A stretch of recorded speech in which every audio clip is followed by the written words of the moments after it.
The Capitol building had a way of swallowing sound.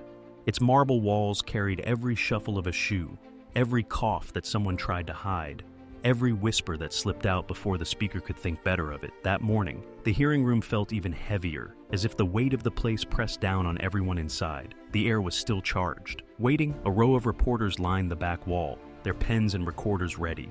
Staffers leaned against the sides, whispering quietly, their faces tense but expectant. The cameras stood like silent judges, red lights glowing as they streamed the proceedings to millions of homes in the center. Two women sat facing each other. Tulsi Gabbard composed her posture as steady as the calm waters of her Hawaiian home rested her hands on the table before her. Across from her sat Maxine Waters, senior, seasoned, and sharp. Her eyes carried the look of someone who had fought many battles in that chamber. And outside it, to her, politics wasn't just talk. It was survival, legacy, and power. The chair struck its gavel, and the sound echoed through the chamber. Conversations hushed instantly, leaving a silence that seemed to stretch too far. Everyone knew something was coming. Not just another back-and-forth exchange, but a collision of personalities and visions. Maxine Waters had a reputation for being fierce, unwilling to soften her language, unwilling to back down. Tulsi Gabbard had a reputation too, but a different one. She was careful, deliberate, carrying herself like a soldier who measured her words the way she once measured her steps in uniform, the moment they locked eyes.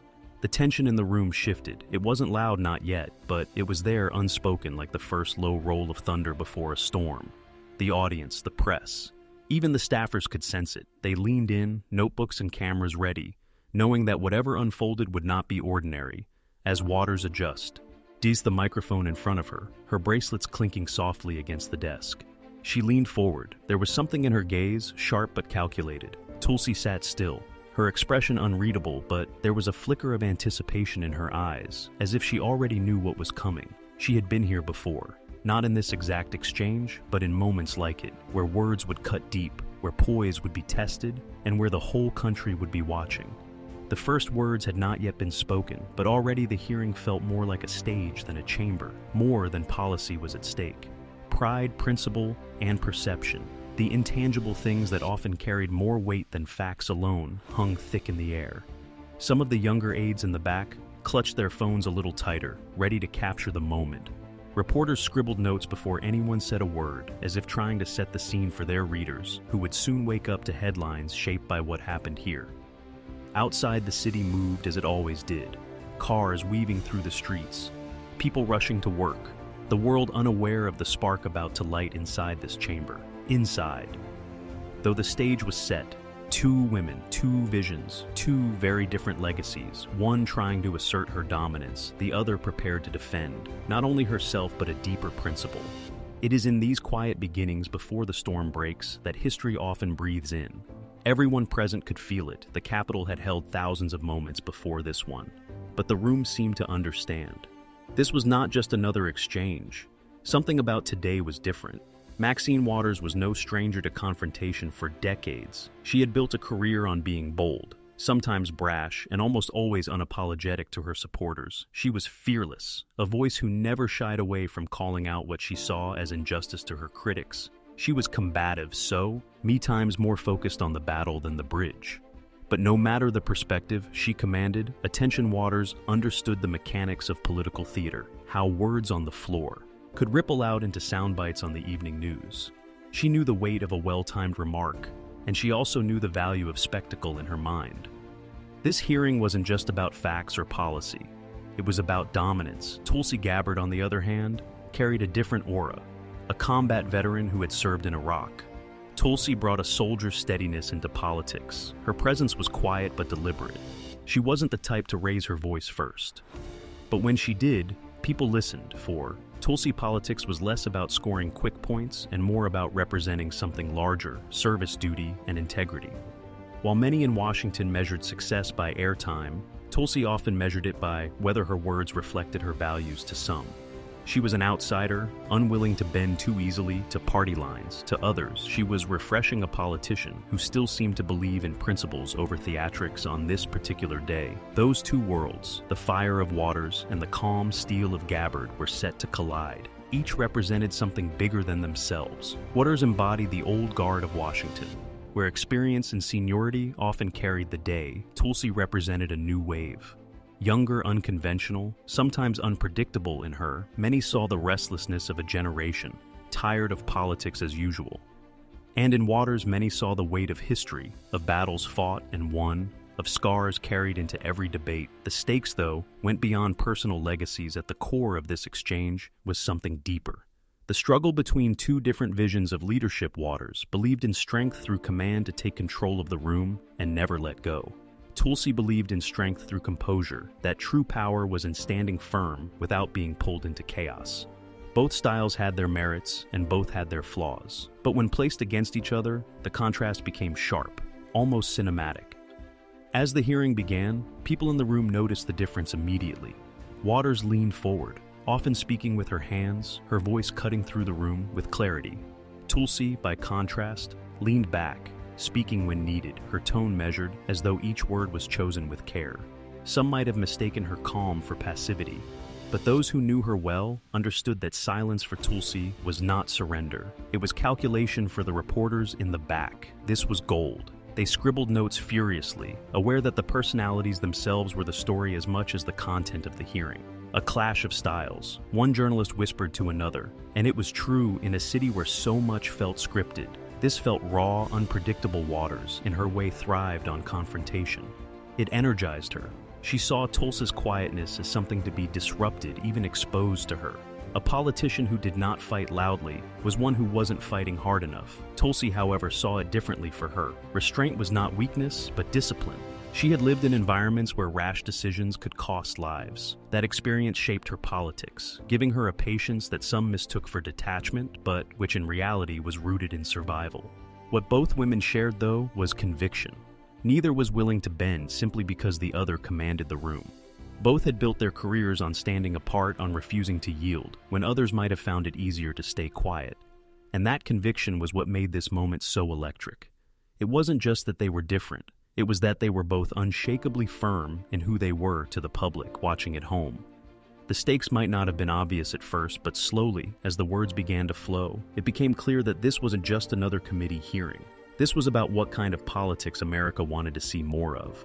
Was it the fiery, unrelenting style of Waters, or the disciplined, almost understated strength of Gabbard in that room? In that hour, the clash of personalities became more than personal. It became symbolic. Waters represented the sharp edge of Washington's long-standing traditions, the fight that had defined decades of political life.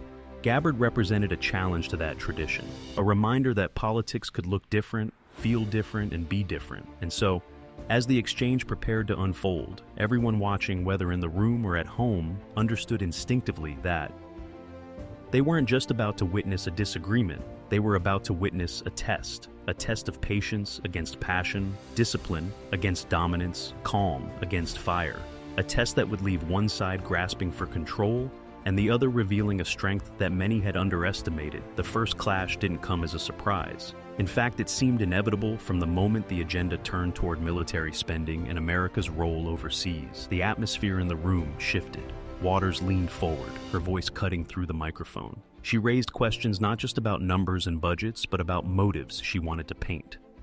Tulsi is someone whose views didn't line up with the party mainstream, someone out of step with what she considered the moral direction of leadership. To Waters, this wasn't just about policy, it was about drawing a line in the sand. Tulsi listened, her hands folded lightly in front of her, her expression calm, even as the words directed at her grew sharper. She had learned long ago that reacting too quickly often gave more power to the attack. Instead, she absorbed it, letting Waters' words fill the room before she responded. When she finally spoke, her tone was steady, her voice measured, and her words deliberate. I served in Iraq. I know what it means when we talk about war. Not in abstract terms, but in human lives, Tulsi began. Her words carried weight, not because they were loud, but because they were anchored in lived experience. So when I question where our resources go, it isn't out of disloyalty, it's out of responsibility. The room went quiet for a moment. Waters shifted in her seat, clearly ready to reply. But Tulsi's words had landed. This was the essence of their difference. Waters framed the argument as loyalty versus dissent, while Tulsi framed it as service versus neglect. One sought to guard the image of unity, the other sought to ground the discussion. In reality, Waters leaned back into her microphone, refusing to let the moment pass. She raised her voice slightly, her tone sharpening. "Congresswoman Gabbard, nobody questions your service, but service does not excuse poor judgment when you question where we stand. You give ammunition to those who would weaken us." Tulsi didn't flinch. Her reply came without hesitation. Questioning is not weakening. It's the opposite, blind. Loyalty is what weakens a nation because it silences the very voices meant to keep it honest. The exchange began to build momentum, each statement pushing against the other, like waves colliding for Waters. This was familiar territory. Confrontation was how she tested her opponents, how she measured their resolve for Tulsi. The clash was not a performance, but a chance to reveal her convictions, and that difference became clear with every word. Reporters scribbled faster, their pens chasing every phrase the cameras zoomed in, catching the intensity of the moment. Waters, sharp gestures, Tulsi's unshaken composure to those watching. It felt less like a debate over numbers and more like a debate over truth itself. What kind of leadership did the public want? What did accountability look like? The room itself seemed to split. Some nodded along with Waters, appreciating her refusal to back down. Others found themselves drawn to Tulsi's calm defiance, the way she managed to resist being pulled into anger. It was almost as if the two women represented two different instincts within the audience itself. The instinct to fight and the instinct to steady the clash, reach. At another level, when Waters attempted to corner Tulsi with a direct challenge. If you don't believe in the decisions this body makes, then why stand with it at all? It was a sharp question, the kind meant to force a defensive stumble. But Tulsi didn't stumble. She leaned into the microphone, her tone as even as it had been from the start. "Because I believe in America, Congresswoman. And belief doesn't mean silence. It means speaking up even when it's hard, especially when it's hard." That answer drew a murmur through the room. Not applause, not cheers, but a low hum of recognition.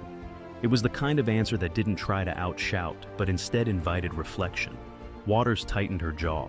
She was not used to her challenges being met with such unshakable steadiness. For years, she had faced opponents who either backed down or rose to match her. Fire. Tulsi did neither. She stayed grounded, forcing Waters to adjust her approach that in many ways was the true battle. Not of words, but of rhythm. Every time Waters tried to escalate, Tulsi diffused. Every time Waters tried to provoke, Tulsi redirected. It wasn't that Tulsi avoided the conflict. It was that she reframed it, pulling it back to substance away from theatrics that moved subtle as it began to shift the balance of the exchange. The clash lasted only minutes, but it felt longer. It carried weight, the kind of weight that hung in the air even after the words stopped. When the chairman finally moved the discussion forward, the energy lingered. People exchanged glances, whispers moved through the rows, and the reporters knew they had just witnessed the heart of the hearing. It was in that first clash that the stakes crystallized. Waters wanted to expose Tulsi, to paint her as disloyal, out of step, unfit to carry the mantle of leadership. Tulsi wanted to prove that questioning was not betrayal, but a deeper form of responsibility. Neither had convinced the other, but both had made their point. And in making their point, they had laid bare the divide, not just between them, but in the broader political landscape in the weeks to come. That moment would be replayed, quoted and dissected. Some would say Waters was right to push hard against Tulsi's challenges. Others would say Tulsi revealed a kind of strength that Washington too often overlooks. But in that room, in that hour, it was not about the final judgment. It was about the clash itself, the way it exposed two competing visions of what it means to lead, to question, to stand firm. And as the hearing moved on, one thing was clear. This was only the beginning. The first clash had set the tone, and the air still carried the tension of what might come next in the middle of heated exchanges. What often gets lost is the quiet weight of lived experience for Tulsi. Her story wasn't just a footnote to her politics. It was the foundation of her entire perspective to really understand why she held her ground against Waters. One had to step away from the bright lights of the hearing room and remember where her convictions were forged. Years before her congressional battles, Tulsi had been thousands of miles from Washington under a sky thick with dust and uncertainty. Iraq wasn't a headline or a debate stage. It was long days in uniform. The sound of boots crunching against gravel and the heavy silence after an explosion echoed across the desert. She wasn't watching policy unfold on a television screen. She was carrying its consequences on her shoulders alongside countless others. There was one memory she carried with her. Not dramatic in the cinematic sense, but powerful in its quietness. It was the image of a young soldier sitting alone at dusk. his face streaked with exhaustion. He wasn't injured, not physically at least, but the weight in his eyes told a story of someone who had given more than anyone should ever be asked to give. Tulsi had walked over, sat down next to him, and for a long time they didn't speak. Sometimes silence was the only language that could hold what words couldn't. When he finally spoke, it was just a sentence, fragile and raw. "I don't even remember why we're here anymore." That moment never left her. It wasn't cynicism he was expressing, and it wasn't anger. It was weariness, the kind that seeps into a person when the reasons given from afar no longer match the reality on the ground. For Tulsi, that soldier became the face of accountability. Every time she raised a question in Washington, she thought of him and the unspoken cost etched into his expression. This personal weight shaped how she responded in clashes like the one with Waters. To many, politics was a performance, a matter of rhetoric and posturing, but to Tulsi, it was personal. She knew the policies debated in marble halls had a way of stretching far into deserts, villages, and cities, where young Americans shouldered the outcomes, and because of that, she could not separate her politics from her humanity. For Maxine Waters, the story was different. Her battlefield wasn't overseas. It was in the neighborhoods of Los Angeles, where she had risen as a fierce advocate for marginalized voices. Her own memories were of constituents who struggled under systemic inequality, families caught in cycles of poverty, and communities desperate for recognition and fairness. Her fight was rooted in a different kind of pain, one closer to home, but no less formative. This is what made their exchange so layered. Waters carried the urgency of domestic struggle. Tulsi carried the scars of foreign policy up close. Neither perspective was abstract. Both were born from real lives, real pain, and real responsibility. The challenge came. In the collision to Waters, Tulsi's insistence on questioning foreign entanglements risked undermining broader unity, the kind of unity she felt was necessary to protect vulnerable communities back home. To Tulsi, ignoring the consequences of war meant betraying the very soldiers who bore its burdens, many of whom returned to those same struggling communities with invisible wounds. The hearing that day didn't have space for all of this context, but it lingered behind every word. Tulsi's critics often wondered why she seemed so calm even when attacked.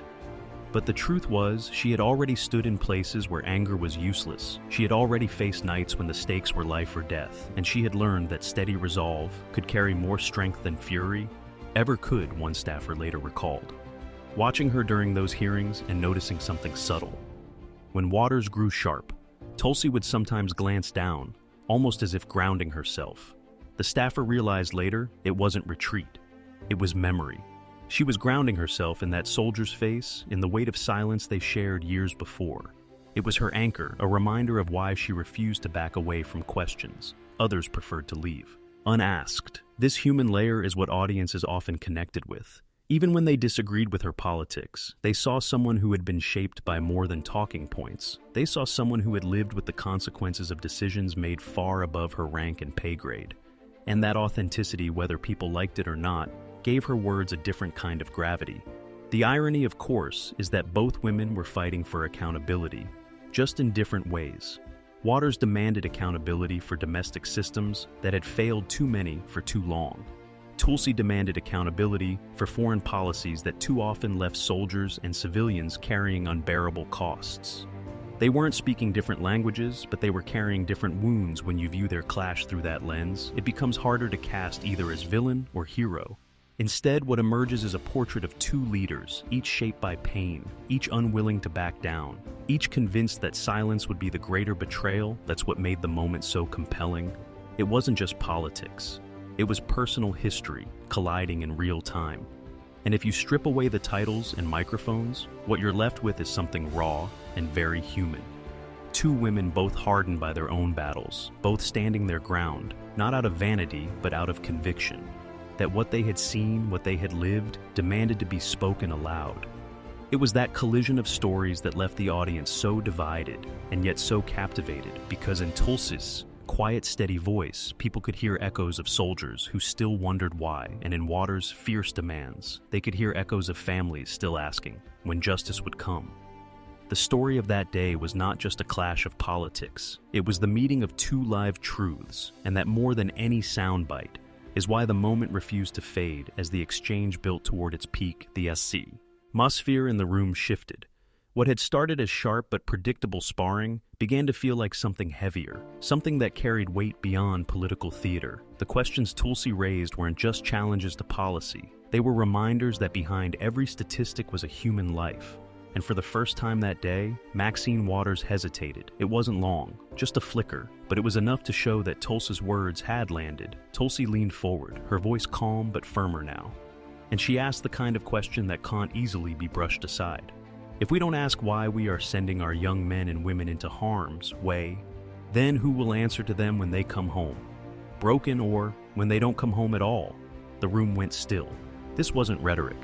It was a demand for accountability that cut through the noise.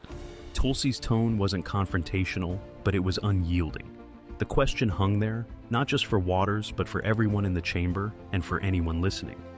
Beyond those walls, Waters, a seasoned fighter, responded with her characteristic strength. She reminded everyone of the struggles still raging at home, of poverty, of racial inequities, of systemic failures that demanded attention to her foreign entanglements. Often distracted from the urgent crises in American neighborhoods, she raised her voice slightly, as if to reclaim control of the narrative, insisting that unity was essential, that disagreements like this risked fracturing focus at a critical time. But Tulsi didn't flinch, she didn't interrupt, didn't match. Waters' tone when Waters finished, Tulsi paused, letting the weight of silence stretch just long enough before speaking again. Congresswoman, unity built on silence is fragile. True, unity comes when we face the hardest truths together, even when they make us uncomfortable. That line was a turning point. It wasn't said with anger, it was said with certainty, and it forced a vote. Coning not just between the two women, but in the minds of those watching. The question wasn't who could dominate the room. The question was who was willing to carry the burden of truth even when it threatened to fracture alliances. In that moment,